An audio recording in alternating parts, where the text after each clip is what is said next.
자, 이번 시간은 그 행정이 성립 요건하고 효력 요건, 그 다음에 행정이 효력을 보도록 하겠습니다. 특히 여러분들 행정이 효력은 매번 시험에서 자주 출제되고 있죠. 바로 난이도 추정 문제로서 잘 나옵니다. 여기서 좀 볼 것이, 행정이 성립 요건과 효력 요건을 굳이 보는 이유가, 자, 여러분들은 좀 우리가 기본 시간이니까요. 꼭 중요한 거는 꼭 다 빼지 않고 하겠습니다만, 나머지 부분은 이제 우리 기초, 기본 강의에서 다 했기 때문에, 요거에서 그 내용을 참조하시면 되겠습니다만, 요거 내용을 하는 이유가 바로 이제 연결되는 부분이에요. 이제 우리가 행정의 효력 요건,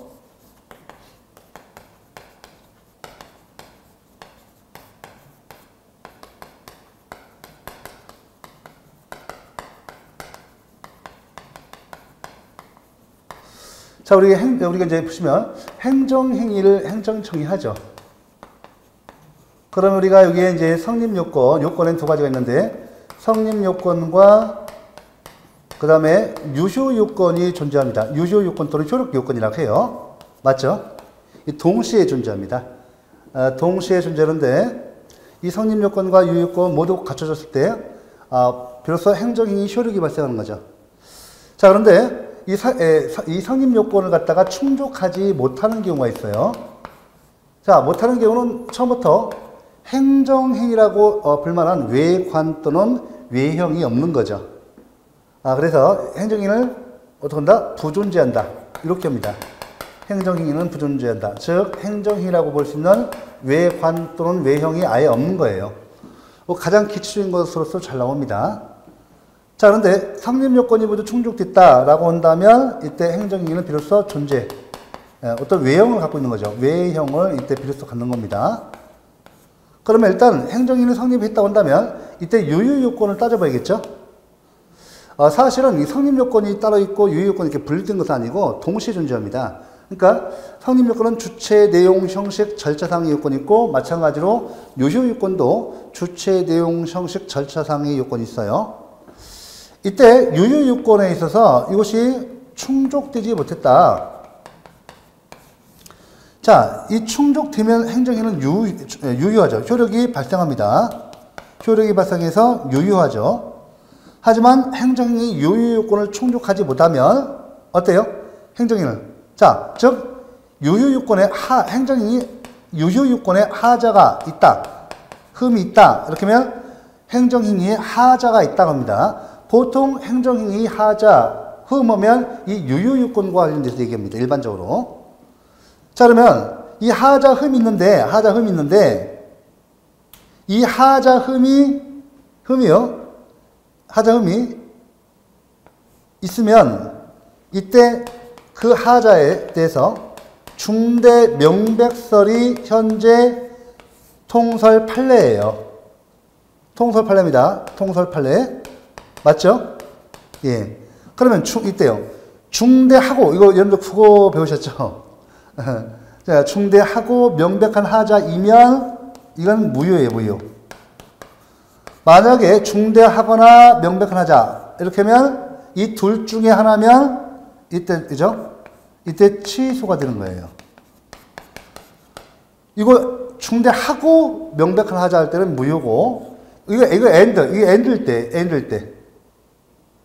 만약 5월 때 중대는 하자가 있거나 명백한 하자가 있으면 이때 취소가 됩니다. 자, 그죠? 이게 바로 뭡니까? 위법의 정도. 자, 위법의 정도에서 위법. 자, 행정행위에 하자가 있다면 이 행정행위를 위법으로 만들고, 그 위법의 정도가 이렇게 중대하고 명백한 하자면 무효고, 중대하거나 명백한 하자이면 취소가 됩니다. 지금요, 이 중대 명백설은요, 이 무효의 범위를 가장 좁게 보는 학설이에요. 그래서 거의 다 취소가 됩니다. 이게 원칙이에요. 그 다음에 다른 행위에서는 이 취소가 인정되지 않습니다. 예를 들면 공법상 계약, 행정입법 등의 하자가 있으면 공정력이 인정되지 않아서 다 하자가 있으면 무효가 돼요. 하자가 없으면 유효. 하자가 없으면 유효, 하자가 있으면 무효가 됩니다. 행정행위에서만 이 공정력이 인정돼서 이렇게 취소가 되는 거예요. 요 뒤에서 이제 요거와 관련돼서 배웁니다. 이렇게 간단히 받아주셔야 돼요. 그 다음에 한 가지 이제 그 일반 이론으로서 행정행위 하자론에 대해서 우리 실정법에 있어 없어? 우리 실정법에, 행정절차법에 이 하자를 규율하는 법이 있어 없어요? 없어요. 없습니다. 없어서 이렇게 학설과 판례에 맡겨져 있다는 거, 요거까지 알아두셔야 돼요. 됐죠? 자, 간단히 끝내고. 그래서 여러분들 지금부터 이제 뭐 뒤에 보면 행정행위 효력 소멸사유로서 무효 취소 나와요. 무효, 취소, 철회. 맞죠? 취소. 무효 취소, 철회, 실효 나옵니다. 요거 다 근간이 되고 행정행위 효력도 이 취소할 수 있는 효력에서만 인정돼요. 취소할 수 있는 행정에서만 공정력, 구속요건적 효력, 이런, 그죠? 존속력으로서 불가정력과 불가변력이 인정된다. 이런 거죠. 자, 이렇게 간단히 봐주셔야 돼요. 이거는 우리가 이제 기초 이론에서도 했던 거 다시 한번 검토를 좀 해봐야 하고요. 보셔야 합니다. 시험이 나올 것은 딱 정해져 있어요. 그래, 이건 책으로 정리하고 넘어가도록 하겠습니다. 다른 건 필요 없고, 여기서 이제 그 행정행위 성립요건, 내부적 성립요건과 외부적 성립요건이 있고, 행정행위 효력 발생 요건, 우리 유효요건, 효력요건과 관련돼서, 자, 행정행위 효력 발생 요건에서, 두 번째, 유효요건 중에서 효력 발생 요건입니다. 의 보시고, 자, 양가리면 특정인에 대한 거, 수령을 요하는 행정행위. 자, 요거하고 불특정 다수인에 대한 경우 수령을 요하지 않는 행정행위를 보셔야 합니다. 여기 그 특정인에 대한 경우 수령을 요하는 행위 보시면, 자, 여기 개설에서 디귿본 보세요. 행정행위를 상대방에게 표시하는 원칙적인 방법은 뭐죠? 통지이며, 즉 고지이며 예외적으로 공건한 방법이 있습니다. 상대방이 특정인일 때. 자, 우리가 준 법률 행위적 행정행위에서 확인, 공정, 통지 3를 배우셨죠? 확인, 공정, 통지 3를 배웠습니다. 예, 통지. 예, 통지. 요 통지예요. 자, 원칙 보세요. 자, 여러분들 여기 상대방이 특정인이에요. 특정인. 행정청이 갑에게 영업정지 처벌을 한다. 영업허가 처벌을 한다. 영업허가 철회 처벌을 한다. 이렇게 상대방이 갑이라는 특정인이에요. 이런 때, 자, 예를 들면 영업허가 철회 처분 또는 영업정지 처분일 때, 자, 원칙적으로 이 영업정지 처분서가 행정절차법에 의한다면 처분은 행정인은 문서에 의하도록 하고 있습니다. 그래서 영업허가 철회서를 갖다가 상대방에게 통지를 해야죠. 이 상대방의 통지인데 이 영업허가 통지서가 상대방에게 도달했을 때 영업정지 효력이 발생한다는 거예요. 자, 그러면 원칙으로 도달주의죠. 영업허가 처분서가 상대방에게 도달했는데 도달이 언제 있는가 봐볼까요? 이게 중요합니다. 자, 첫 번째 점 보시면 송달은 다른 법령 등의 특별한 규정이 있는 경우를 제외하고는 송달받을 자에게 도달됨으로써 그 효력이 발생한다. 행정절차법 제15조랑 행정절차법은 도달주의를 취하고 있어요. 중요합니다. 그럼 도달이 뭐냐? 이게 중요한데, 즉 상대방이 행정행위를 수령할 수 있는 경우 그 행정행위는 상대방에게 통지되어 도달되었을 때 효력이 발생한다. 도달 시점 중요해요. 이거 중요해요. 도달이란 상대방이 객관적으로 유지할 수 있는 상태에 두는 것을 말하며, 자, 상대방이 현실적으로 그 서면을 수령하여 유지할 것을 요하지 않는다. 다른 거 필요 없고 이거예요. 여러분들 행정청이 갑에게요 청소년에게 주류 판매한 사실이 적발돼서 영업허가 철회 처분한다. 영업정지 처분한다. 예를 들면 3월이 영업정지 처분을 한다. 라고 했을 때 이 영업허가 3월이 영업정지 처분서가 상대방에게 도달했을 때 있을 때 그 영업정지 처분 효력이 발생하죠. 도달된 시점으로부터 3개월 동안 영업 무효입니다. 그러면 그 도달이라는 것이 여기 보시면 상대방이 객관적으로 유지할 수 있는 상태에 두는 것. 예를 들면 우편으로 볼게요. 자, 행정청이 우편으로 보냅니다. 그죠? 행정청이 우편으로 보내요. 그러면 일단 행정청에서 우체통에 넣겠죠. 우체통에 넣었을 때 그 효력이 발생한다는 것이 발신주의예요. 영업정지 처분이 효력, 3개월이 영업정지 처분의 효력이 행정청이 딱, 그죠?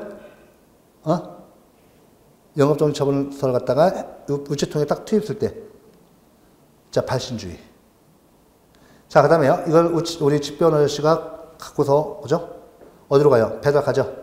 배달 가는데, 배달 가서, 이때 갑이 주소지에 가서 우체통에 딱 집어넣죠. 우체통에 딱 집어넣죠. 우체통에 딱 이 3개월이 영업정지 처분서가 딱 우편함에 꽂혔을 때 그 도달이 있다고 봐요. 즉, 객관적으로 상대방이 요지할 수 있는 상태. 자, 그러면 자기가 직접 우편함에 꽂혀 있으면 자기가 언제든지 갖다 볼 수 있어요. 또 가족 이론들이, 이 중요한 행정관서에서 왔어요. 그죠? 자기 아빠한테 또 엄마한테 갖다 줄 수 있죠? 그래서 그 내용을 개봉해서 그 내용을 이렇게 그죠? 아는 것이 중요하지 않고, 객관적으로 요지할 수 있는 상태. 즉, 객관적으로 그 내용을 인식할 수 있는 상태에 있으면 도달이 있는 거예요. 그게 맞아요. 아니, 그러면 이게 도달주의죠? 그 다음에 도달주의 다음에 요지주의야. 우체통에 딱 꽂혀있다 하더라도 상대방이 개봉해서 그 내용을 알았을 때 영업정지 효력이 발생한다. 이런 것이 요지주의입니다. 그러니까 발신주의, 도달주의, 요지주의가 있는데 우리 현재 행정절제법은 도달주의. 됐죠? 예. 그래야죠. 아, 집에 왔는데 우편물 영업정지 처분 왔어요. 끝까지 개봉 안 씁니다. 이렇게 버리면 영업정지 효력이 발생하지 않잖아요. 요지주의 취하면. 그래서 도달주의가 원칙입니다. 자, 우리 행정법에서는 발신주의를 취하는 경우도 있어요. 이거 다 시험 지문이에요. 도달 시점 됐죠? 첫 번째 점만 보겠습니다. 나머지 두 번째, 세 번째, 네 번째 보세요. 특히 이러면 세 번째, 네 번째는 보셔야겠다.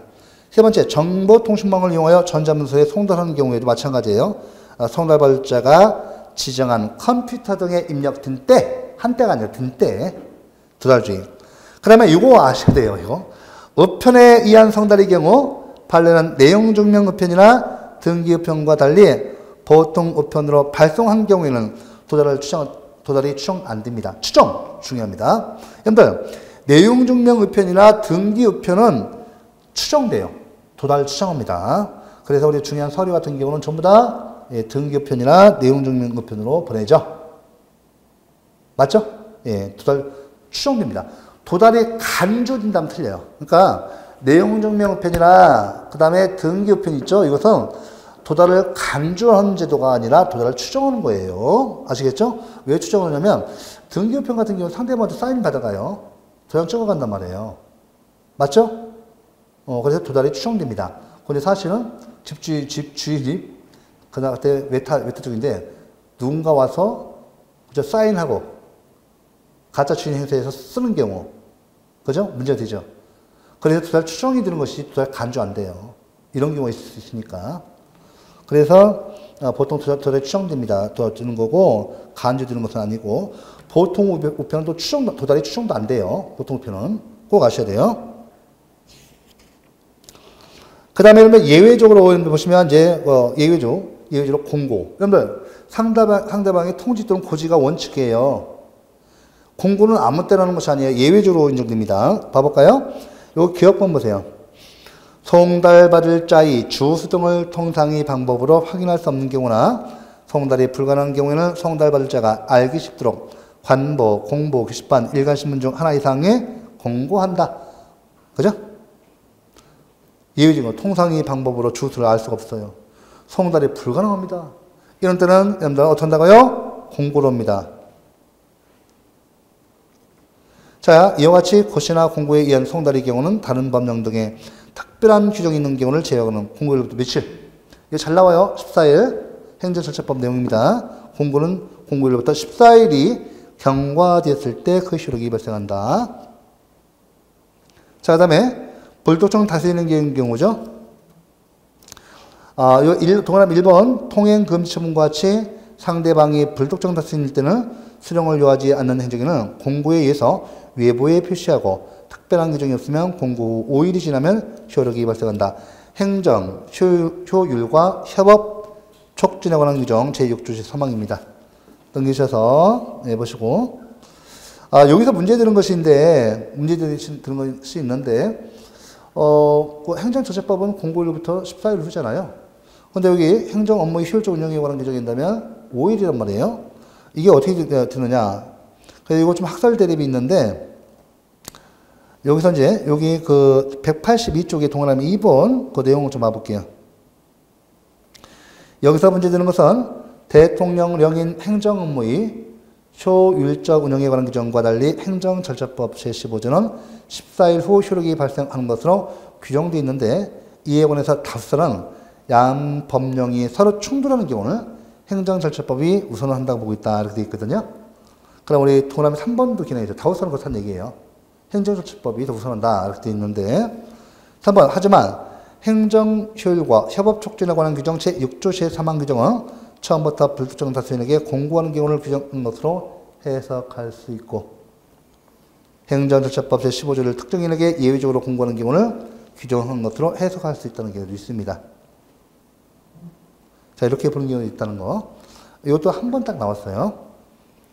그 다음에 행정이 요건 흥결 효과, 아까 보셨죠? 행정이 부존재, 무효 취소, 기억하시고. 바로 이제 행정이 효력을 갖다 이제 볼게요. 공정력, 구성 요건적 효력, 존속력, 강제력까지 보셔야죠. 요건 워낙 중요해서, 공정력 같은 경우는 이제 우리가 간단하게 좀 그 정리를 하고 가죠. 다문자 표시하겠습니다.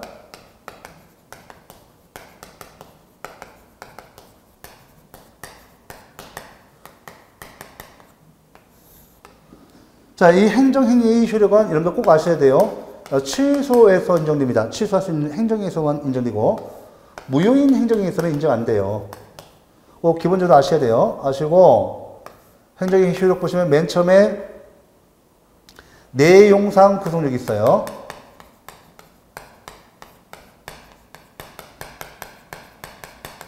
그 다음에 공정력, 그 다음에 구성요건적 효력이 있어요. 이 공정력과 구성요건적 효력, 이 관계인데, 이 구별 긍정설이 있고, 부정설이 있어요. 현재 긍정설이 5설입니다. 그 다음에 부정설이 판례, 소설과 판례예요. 그러니까 이제 구성요건적 효력 이것을 갖다가 공정력이 일종으로 보는 것이 판례예요. 판례는 광의 공정력, 넓은 의미의 공정력을 인정합니다. 아시겠죠? 광의 공정력. 구성요건적 효력도 공정력이 일 내용이다. 이렇게 봐요. 그러니까 광의 공정력은 이렇게 어떻게 한다고요? 협의 공정력과 구성요건적 효력으로 이렇게 나눕니다. 나눠지는데 판례는 구성요건적 효력을 따로 안 보고 공정력이 일 내용으로 봐요. 그러니까 광의 공정력으로 봅니다. 그러니까 공정력이 일종으로 봐요. 그러니까 우리 답을 살린다면 이 공정력, 협의 공정력과 구성요건적 효력 이렇게 나눕니다. 그 다음에 여러분들 이 존속력 있죠? 이 존속력이 있습니다. 존속력이죠. 여기 뭐가 있어요? 불가증력과 또 뭐가 있어요? 변력이 있습니다. 그 다음에 강제력 있어요. 강제력 있습니다.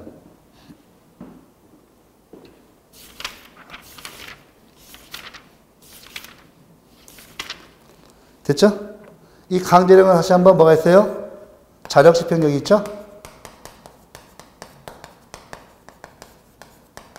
그 다음에 행정제재력이 있습니다. 이 두 가지가 있어요. 처음에 이쪽에 여러분들 어려워하시는 부분이어서 다시 이렇게 다 써봤습니다. 용어를. 그러면 다이렉트로 빨리 가볼게요. 다른 건 필요 없어요. 다른 건 필요 없고 그 내용은 여러분 쭉 있는데 중요한 사항만 쭉 하도록 하죠. 혹시 여러분들 요거까지 좀 알아주셔야 돼요. 공정력과 선결 문제 들어보셨죠? 많이. 사실 여러분들 그 선결 문제와 관계됐을 때 선결 문제와 관련돼서 사실은 여러분들 구성요건적 효력과 관련해서 이 선결 문제를 논의하는 거. 그러니까 이 선결 문제를 갖다가요, 논하는 거. 이 선결 문제는 다시 한번 거꾸로 볼까요? 구성요건적 효력과 관련해서 논의하는 것이 더 논리적이다. 이거 맞아요. 이거 시험 지문 나왔습니다. 이거 해놓고 바로 그냥 가죠. 먼저 이런 내용상 구속력을 조금 내용 보면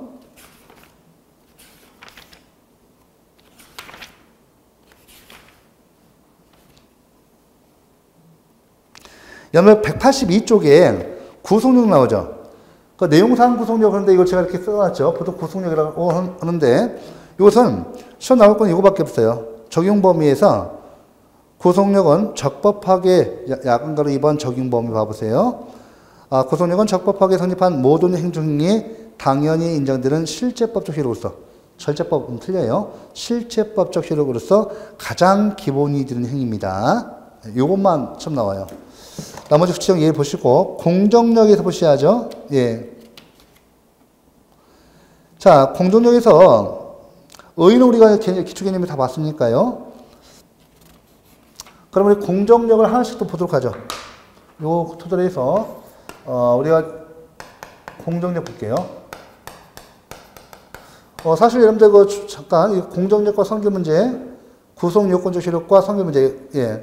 공정력과 선결 문제를 보던 구성 요건적 효력과 선결 문제를 보던 대동소이합니다. 크게 틀리잖아요. 공식으로 암기하시래요. 따라오겠습니다. 자, 공정력과 공정력을 보셔야죠. 자, 공정력이라는 것은 자 우리가 대상은 뭐예요? 대상은 취소할 수 있는 행정에 의해서만 인정돼요. 공정력이 한계는 이거 인정되고 무효 안 돼요. 인정 안 돼요. 자, 우리 대상이죠. 꼭 아시고. 우리가 이제 개념의, 기초 개념에서, 공정력은, 여러분들, 자, 권한 있는 기관, 볼까요? 우리 먼저 개념을 좀 정리해 볼게요. 개념의. 자, 취소할 수 있는 행정에 있어서, 그죠? 권한 있는 기관이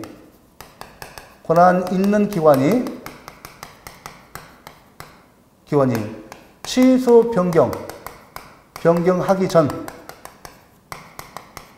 전까지 이름 그 유효성을 추정해주는 법상의 힘 요거예요. 자, 권한 있는 기관 누구예요? 이 취소권자예요. 취소권자 누구야, 이거? 그죠? 직권 취소해서 누구? 행정심판위원회. 이건 아니죠.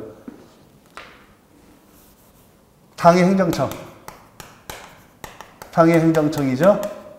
쟁송 취소 누구예요? 취소심판 누구예요? 취소심판에서 행정심판위원회. 또 누가 있어요? 예. 그래서 취소 쟁송. 그렇죠.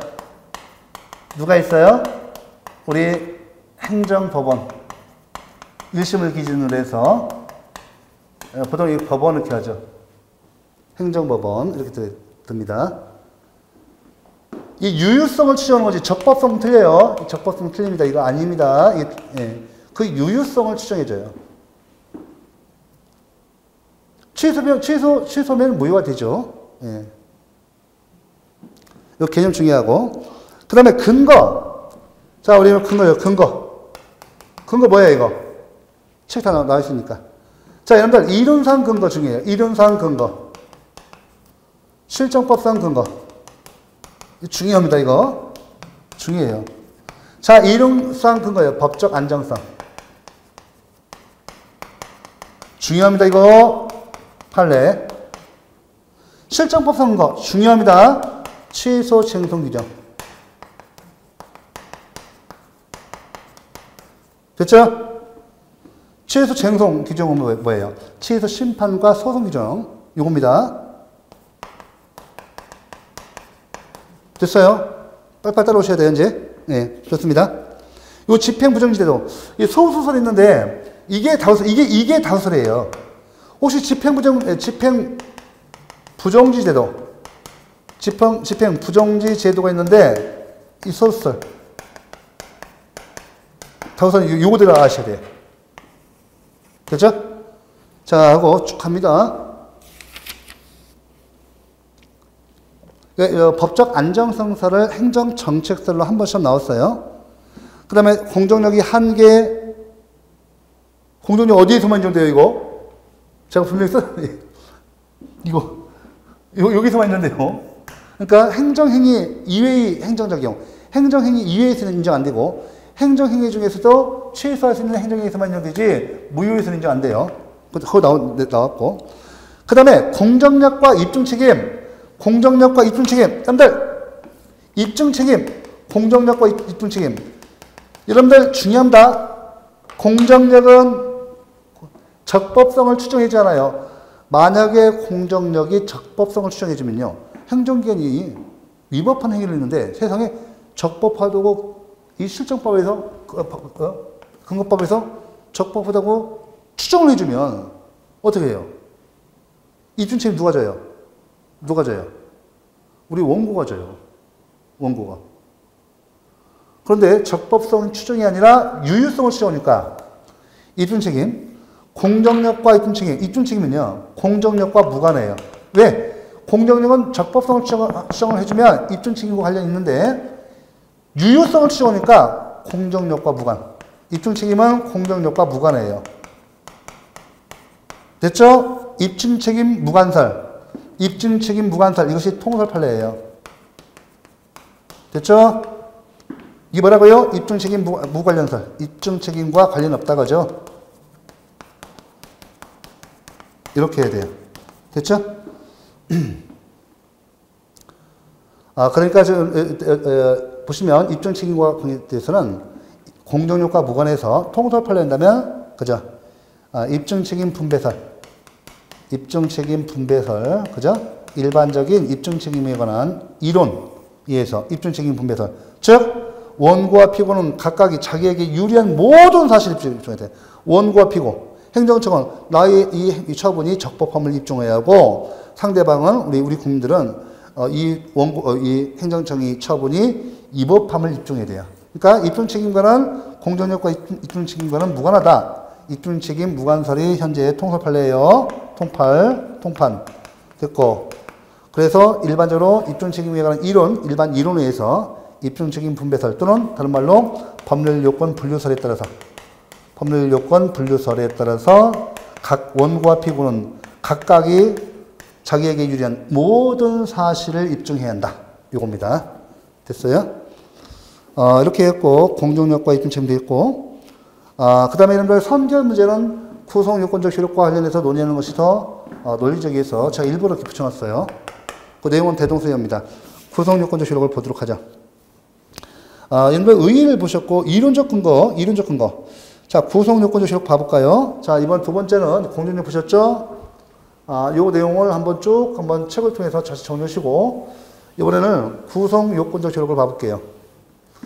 자, 사실 판례는 구성요건적 효력이라는 개념을 인정하지 않고 그냥 공정력의 내용으로 보고 있습니다. 그래서 이 내용을 좀 책을 통해서 정리해 볼게요. 지금 여러분들 이론적 근거, 실정법적 근거가 있죠? 요거 보시면 구성요건적 효력에서 양가를 3번 봐보세요. 자, 공정력과의 구별 기준 나오죠? 공정력 개념 보세요. 취소 사유에 해당하는 하자에 있는 행정이라도 상대방 또는 이해관계에는 권한 있는 기관에 의해서 취소되기까지는 그 효력을 부인할 수 없는 효력. 구성요건적 효력. 하자에 있는 행정이라도 모든 국가기관은 행정의 내용과 유효성을 존중하여 스스로 판단의 기초로 삼아야 한다는 효력. 범위 보세요. 공정력은 상대방 또는 이해관계에 대한 구성력이죠. 구성요건적 효력은 처분청 이외의 모든 국가기관에 대한 구성력. 이론적 근거. 공정력은 법적 안정성. 자, 오른쪽 구성요건조실력은 국가 상호 간의 권한 존중, 권력 분립의 원리. 네, 이렇게 해야 돼요. 자, 실정법적 근거. 공정력은 직접적 규정은 없어요. 없으나 취소 소송에 관한 규정, 쟁송 기간에 관한 규정에서 근거를 친다. 우리 자우선. 그죠? 취소, 쟁송에 관한 규정이 실정법적 근거로 보고 있습니다. 공정력이 실정법적 근거. 구성요건조실력 실정법적 근거 보세요. 직접적인 근거 규정은 없으나 권한 분배와 권력 분립 원리에서 그 근거를 찾음. 권한 분배와 이거 뭐예요? 행정기관은 각각의 행정기관에게 권한이 분배되어 있죠. 행정조직법에 의해서. 어떻게 해요? 헌법과 정보조직법이 행정조직법이에요.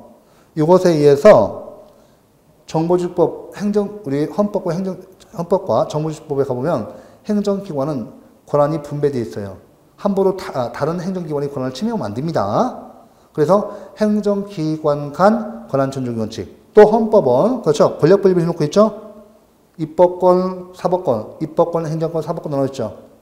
그래서 행정권의 행위에 대해서 입법권과 사법권이 함부로 이렇게 권한을 침해하면 안 됩니다.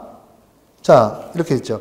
그래서 구성 요건적 효력의 이론적 근거 뭐라고 다시 한번 이론적으로 기관 간 권한 존중 원칙, 행정조직법, 정보조직법에 있습니다. 그 권한이 나눠져 있죠. 그 정보조직법에 의해서 일반적인 이론으로 도출되는 원칙입니다. 실정법 증거 우리 상권 분립에서 그죠? 여기 권력 분립 이 두 가지가 이론적 근거, 실정법적 근거예요. 우리 헌법에 상권 분립 돼 있잖아요. 그러니까 그건 실정법적 근거가 되는 거고 이론적 근거는 정보조직법 우리가 보면 행정조직법으로서 헌법과 정보조직법에 의해서 이론적으로 도출해내는 원리입니다. 그 다음에 한계 똑같아요. 무효에서 인정 안 되고 취소에서만. 그 다음에 구성요건적 효력과 선결 문제는 공식화해서 암기를 하시고 응용 문제를 많이 풀어보셔야 돼요.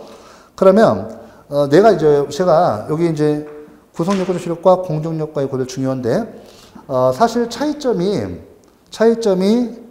여기 범위, 구속하는 범위, 상대방 또 이해관계 요거하고 이론적 근거에서만 차이가 있어요.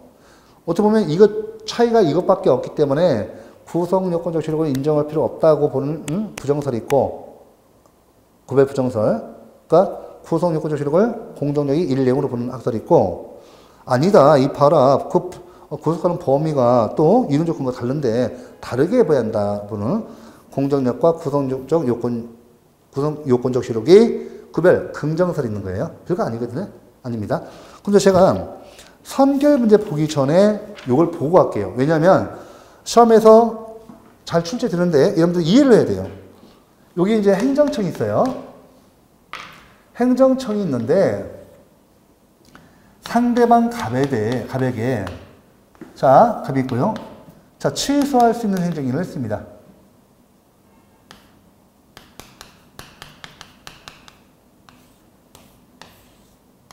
이게 상대방 갑이에요. 우리 혹시 이거 기억나세요? 자, 1개 행정인데요. 상대방 이외에 법적 이해관계인, 즉 제3자가 등장하는 경우가 있죠.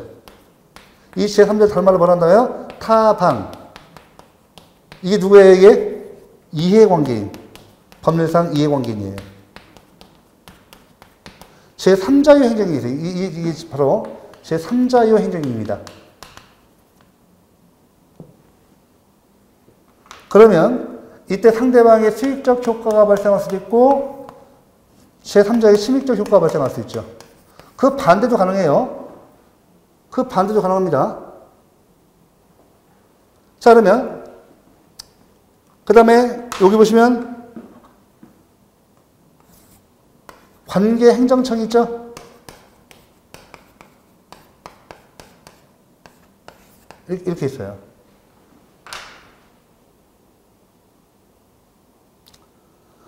우리가 행정심판에서는 이거 갖다가 우리가 참관이라 하잖아요. 그런데 봐보세요. 공정력이라는 것은 이와 같이 상대방 또는 이해관계를 갖다가 구속하는 조력이에요. 공정력은 이와 같이 상대방 또는 이해관계인 타방, 즉 제3자, 이해관계를 구성하는 얘기다. 그죠? 구성요건적 효력은요. 구성요건적 효력은 이 처분청 또는 당해 행정청이라죠.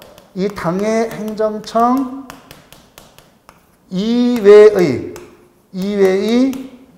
모든 국가기관을 갖다가 구성하는 효력이에요. 오케이? 자, 이 처분청, 이 취소할 수 있는 행정기관을 한 당해 행정청, 처분청 이외의 모든 국가기관을 구성하는 효력, 이게 뭐예요? 이게 뭐예요? 구성요건적 효력이죠. 그러니까 구성하는 상대방 틀린 거죠? 상대방 또는 이해관계이냐, 아니면 처분청 이외의 모든 국가기관이냐, 이거죠. 됐죠? 네, 좋습니다. 이렇게 해주셔야 돼요. 자, 이렇게 놓고, 지금 여러분들 여기 좀 이거 강의 시간이 좀 길어진다 하더라도 이해를 하셔야 돼요. 왜냐면, 저희들은 이제 오프라인 강의인데, 이 정도 안 하시면 시험을 못 봐요. 못 봐서 이 정도 이렇게만 해주셔도 고득점 못 씁니다. 그래서 많은 시간을 여지 않고 눈 떠 있는 시간만 공부하시면 돼요. 늘 말씀드리지만, 눈 떠 있는 시간만 공부하시면 돼요. 요걸 좀 지우겠습니다. 바로 지우고 여기다가 공정력과 선결 문제 또는 구성요건적 효력과 선결 문제, 그 다음에 이 존속력만 이제 보시면 다 끝나봐요. 끝나버립니다.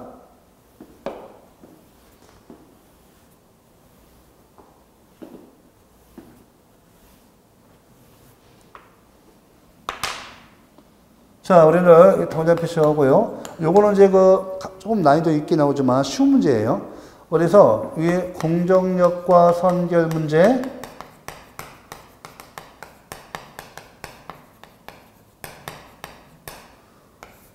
구성 요건적 효력과 선결 문제, 대동소이예요. 내용은. 그러면 여러분들 이거 공식화해서 암기를 하셔야 하는데 어떻게 되냐면, 여러분들 일단 보시면 행정청이 취소할 수 있는 행정일을 했어요. 또 행정청이 무효인 행정일을 했습니다. 무효인 행정일을 했습니다. 이때요. 자, 여러분들.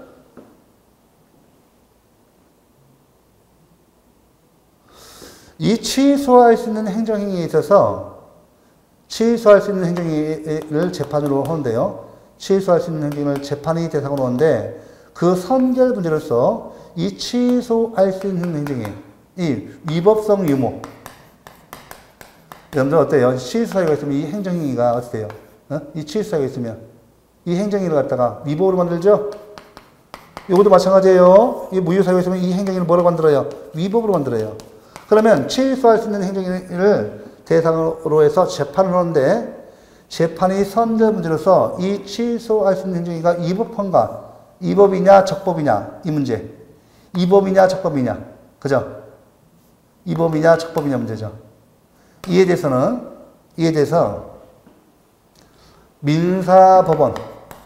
민사법원도 판단할 수 있고 형사법원도 판단할 수 있고 우리 행정법원도 다 판단할 수 있어요. 위법성 유무. 위법성 유무가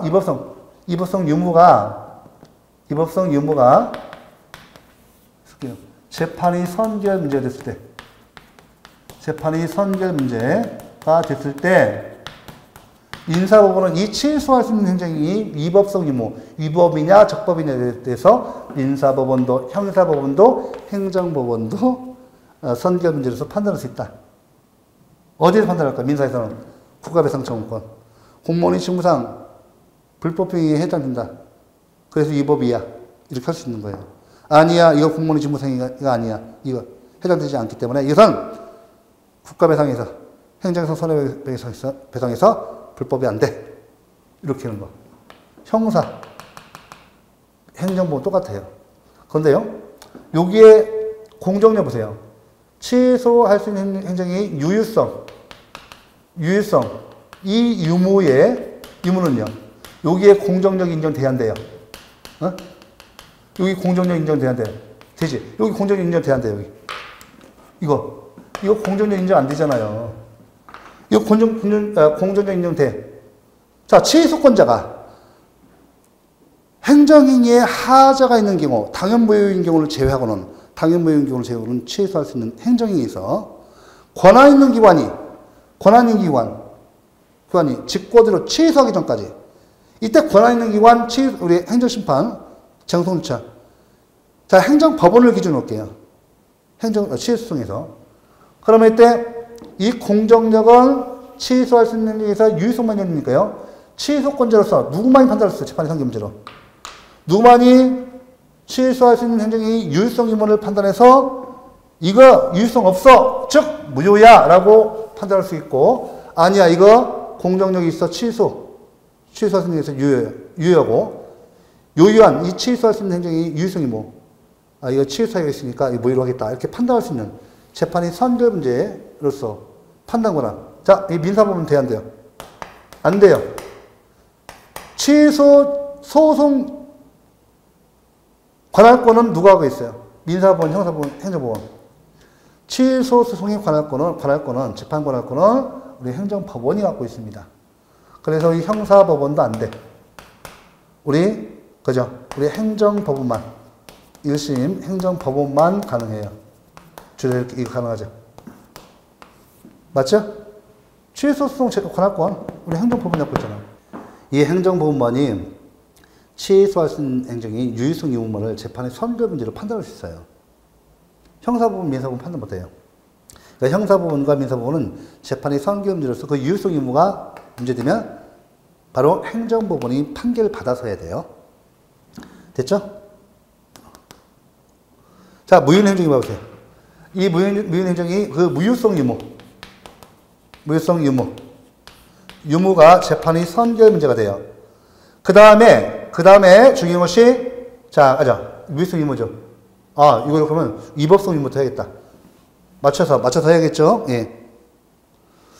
자, 이렇게 해가죠. 여기 보시면 위법성 유무죠. 유무에 대해서. 그죠? 그 다음에 무효성 유무입니다. 이렇게 해서 위법성 유무죠. 예, 위법성 유무. 요 공정력에 미치지 않죠. 공정력 미치지 않습니다. 공정력 인정 안 돼요. 그래서 이것은 위법성 유무는 마찬가지로 민사법원도, 형사법원도, 행정법원도 모두 판단 가능해요. 자, 무효성 유무가 재판이 선결 문제였을 때 우리 이 공정력 미쳐야 안 미쳐요? 이 공정력 미치지 않죠. 이거 공정력 미치지 않습니다. 그래서 어떻게 돼요? 요거 민사법원도, 형사법원도, 행정법원도 다 판단할 수 있다는 거죠. 재판의 선결 문제로서 판단해서 재판할 수 있습니다. 요 내용이 이거 별거 아니에요. 그래서 우리 요것만 유심히 그 조문을 조심하셔야 돼요. 이거 조문이 아니라 지문을 조심해야 합니다. 이것만 기억하시면 돼요. 나머지 다 판단할 수 있어요. 요거 써놓고 취소할 수 있는 행정의 유효성 유무, 민사법원이 판단할 수 있느냐? 판단할 수 있다. 틀린 지문. 형사법원이 판단할 수 있느냐? 틀린 지문. 행정법원이 판단할 수 없다면 틀린 지문. 행정법원만이 판단할 수 있습니다. 이렇게 좀 해놓으셔야 돼요. 이렇게 해놓으셔야 돼요. 자, 해놓으시고요. 그래서 요 내용 쭉 좀 요까지 보셔야 돼요. 187페이지까지 있으니까 요 사례 문제 나오니까 공통적으로 좀 해놓은 겁니다. 공식화한 겁니다. 좀 암기를 해주시고요. 그래서 이제 187쪽까지 188쪽까지 됐어요. 쭉 보셔야 돼요. 한번 정리를 해놓으시기 바랍니다. 이해를 하셔야 돼요. 그 다음에 행정의 존속력인데 이 존속력, 불가변력 요거하고 강제력 정도만 이제 보면 다 끝납니다. 조금 그 시간이 좀 길어진다 하더라도 여러분들 인내를 하셔야 돼요. 왜냐하면 이쪽 행정의 의의와 효력에서는 당락을 결정하는 부분이죠.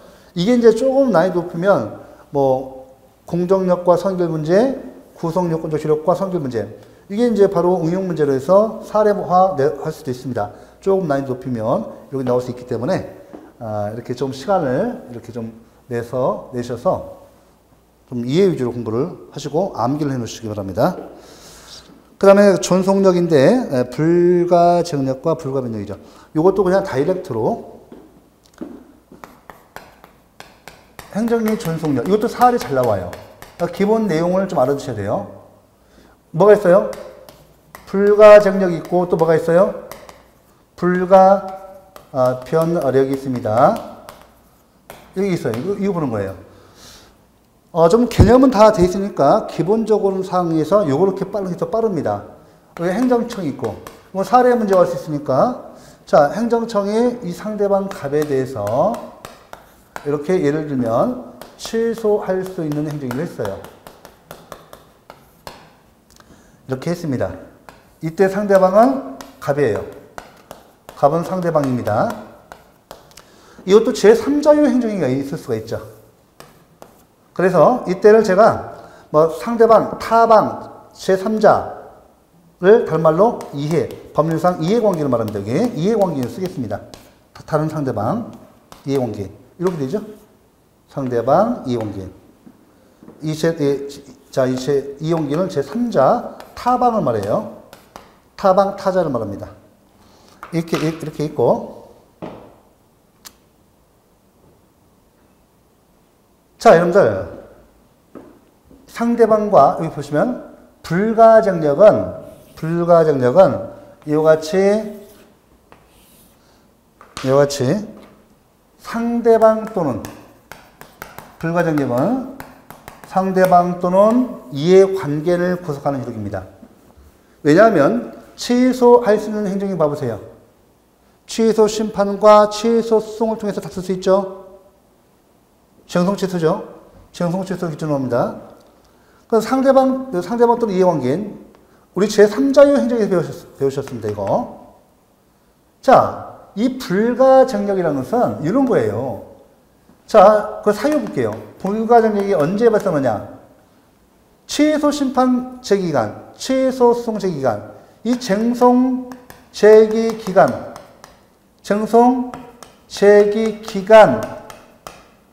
이 경과에 따른지 상소 제기 기간, 경과 시, 쟁송 제기 기간, 상소 제기 기간, 이 기간이죠. 제기 기간. 제기 기간이죠. 여기. 이 경과 시. 또 여러분들 판결이 확정됐을 때. 즉 쟁송제 기간. 자, 여기 보세요. 쟁송제 기간이 경과가 있다. 뭐 처분이 있으면 안 날로부터 90일 이내. 처분이 있었던 날로부터 1년 이내에 취소송을 제기한다. 180일 이내에 취소 심판을 제기한다. 이 쟁송제 기간이 경과했던지 또 상소 제기 기간 경과로 인해서 판결이 확정시 됐을 때 이때 불가정력, 즉 행정심판이나 행정소송을 통해서 다툴 수 없는 효력이 불가정력이에요. 그러니까 취소심판은 90일과 180일, 취소송은 90일과 1년 이내에 이게 취소송을 제기해야 하는데 그 기간이 경과했다. 취소심판 경과했다. 또 상소기간 경과했다. 상소기간 경과해서 이렇게 판결이 확정됐을 때 이런 때 불가정력이 발생해요. 더 이상 다툴 수 없는 효력이죠. 이것은 법적 안정성을 위해서 인정됩니다. 법적 안정성을 위해서. 무한히 주장할 수 있으면 안 되잖아요. 행정청이 비록 위법한 행위를 했다 하더라도 이걸 무한히 주장하면 문제가 되죠. 법적 안정성을 크게 침해할 수가 있습니다. 자, 그런데요. 이번에는 행정청이 이 상대방에게요. 일정한 취소할 수 있는 행정을 했는데 이게 뭐냐면 이 행위가 준사법행위예요. 이 준사법행위에 자, 우리 예를 들면 행정심판이 제기돼 있죠. 우리가 준법률 행위적 행정에서 확인행위 있죠. 준사법행위, 확인행위. 준법률 행위적 행정에서 확인행위. 준사법행위나 확인행위. 확인행위 준사법행위예요. 여기에 어떤 효력이 발생한다고 했죠? 아하, 불가변력이 발생한다고 배웠습니다. 불가변력이 이렇게 발생한다. 됐죠? 이게 뭐예요? 우리 행정청은요, 법치 행정의 원리에서 이렇게 위법한 행위를 하게 되면요. 당연히 직권 취소권이 있어요. 직권으로 취소 변경할 수가 있어요. 그 위법성을 제기해서 적법한 행위로 환원시킬 수 있는 권한이 있습니다. 자, 그런데 행정행위 중 일부 행위에 행위 중 일부 행위는요. 일부 행위. 이게 뭐예요, 이게? 준사법행위 또는 확인행위. 이런 행위는 뭐가 발생한다고요? 불가변력이 발생한다. 함부로 행정기관이 자기가 행한 위법한 취소할 수 있는 행정행위를 하더라도 법적 안정성을 위해서 함부로 취소 변경하면 안 된다. 이게 무슨 소리예요? 아니, 직권으로 함부로 취소 변경하면 안 돼요.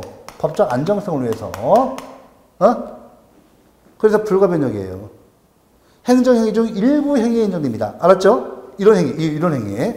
그 다음에 불가정력은 또 어디에서 인정되느냐? 이거는 무효인 행정행위를 제외한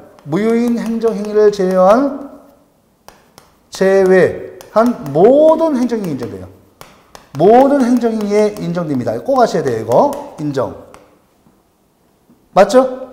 모든 행정행위, 무효인 행정행위를 제외한 모든 행정행위 인정돼요. 그 다음에 이거, 우리, 정통제기가 어디에 정해져 있어요? 실정법에 정해져 있죠. 어디에? 절차법인 행정심판법과 소송법에 규정되어 있습니다. 절차법상 효력이에요. 이거는요. 실체법상 효력이에요. 됐죠? 자, 그러면 이 불가정령은 절차법상 효력이고요. 불가변형은 실체법상 효력이에요. 그래서 이것은 전혀 다른 각각이 독립한 행위예요. 각각 독립한 행위면 꼭 기억하셔야 합니다. 독립한 효력. 각각 독립한 효력이에요. 꼭 기억하셔야 돼요. 독립효력이다. 그래서 여러분들 이 가백에 불가정이 발생했어. 더 이상 취소심판이나 취소송을 통해서 다툴 수가 없어요. 불가정이 발생했다고 합시다. 여기 취소했습니다. 그렇다면 행정청은 이것이 불가변력이 아니라 직권으로 취소 변경할 수 있습니다. 알았죠? 전혀 별개의 효력이에요. 근데 행정심판이 재결 등은요. 이게 바로요. 이게 바로 불가변력이 발생하는 행위야. 이때 불가변력이 발생하지 않는 한 상대방은요. 내가 행정심판 청구했다가 제가 패소 제기를 받았어요. 그럼 어떻게 해요? 여기는 행정청은 더 이상 이 행정심판을 갖다 취소 변경할 수 없습니다. 이때 내가 취소심판 기간 내에 취소소송 제기 기간 내에 내가 바로 취소심판이나 취소소송을 제기할 수 있죠. 불가정력이 발생하지 않는 한. 이것이 각각이 독립한 행위다. 꼭 기억하셔야 돼요. 이거 다 했네요. 그죠? 다 했죠? 그래서 요거 여러분들 여기 그래서 여기 저 불가정력 다른 말로 이렇게 형식적 존속력이라고 해요. 이렇게 시험에서 최근에 출제되기도 합니다. 이건 실질적 존속력 이렇게 얘기도 합니다. 이렇게 정리를 하시면 되겠습니다. 네. 됐죠, 이렇게? 이렇게 해서 좀 봐두시고 쭉 보셔야 돼요. 자, 여기까지 해서 대략적으로 제가 한번 다 끝났어요. 존속력하고 또 존속력, 불가정력과 불가변력의 차이점. 그러니까 불가정력은 상대방 또는 이해관계를 구성하는 효력이고 불가변력은 당의 행정청을 구성하는 효력입니다. 그러니까 직권으로 취소 변경할 수 없는 효력이 자기가 취소할 수 있는 행정을 놓고 마음대로 취소 변경 못해요. 왜요? 법적 안정성을 위해서. 그러니까 일부 행위에만 인정돼요. 어디에? 준사법행위나 확인행위 등에만. 그래서 우리가 준법률행위적 행정행위 중 지난 시간에 우리가 준법률행위적 행정행위 중에서 확인행위 있죠. 거기에 가보면 불가변력이 나오죠. 그 관련돼서 공부하셨습니다. 그렇게 이렇게 해서 꼭 보셔야 돼요. 여기까지 해놓고 강제력은 여러분들 우리가 요거 한 가지만 제가 해놓고 가겠습니다. 강제력은 거의 안 나오는데, 이 강제력은 뒤에서 행정의 실성 확보수단에서 행정상 강제 집행과 관련돼요. 그러니까 우리 행정벌에 보시면 뒤에 행정상 강제 집행 있고 우리 행정벌이 있죠. 맞죠? 그러면 뒤에서 행정벌에서 이 자력 집행력과 행정이 이 자력 집행력과 관계된 것이 행정상 강제 집행이고, 그 다음에 여기 바로 이 행정 지지력이죠. 이 행정행위 어떤 행정행위에 있어서 이 행정 제재력과 관계된 것이 행정벌입니다. 뒤에서 배우시는 거. 그래서 여기에서 의미에서 뒤에서 좀 관련해서 같이 좀 봐둘게요. 그러니까 지금 행정행위에 인정되는 의무가 있어요. 자, 우리 근거법규에서 행정청에게 일정한 행위 의무를 부과하고 있는데, 행정청이, 자, 이때 행위 의무, 불이행과 관계돼서 행정청이 하는 것이 자력집행력이에요. 그러니까, 행정청이 상대방 우리 국민한테, 상대방 사인한테 일정한 행정일을 해요. 행정일을 하는데 그 하명이라는 게 있어요. 앞에 배웠던 하명에 의해서 의무를 부과하는데, 이 의무를 갖다가 상대방이 갑이 의무 불이행이 있을 때 이에 대해서 행정상 강제 집행을 할 수 있는 그 행정의 효력을 자력집행력이라고 합니다. 자력집행력이라고 합니다. 그 다음에요, 또 마찬가지로 근거법률에서 상대방에게 일정한 행정법상 의무를 부과했는데, 이 상대방이 의무 위반이 있게 돼요. 의무 위반이 있게 되면, 일단 물론 행정행위에서, 근거법률에서 행정행위에서 상대방에게 의무를 부과하죠.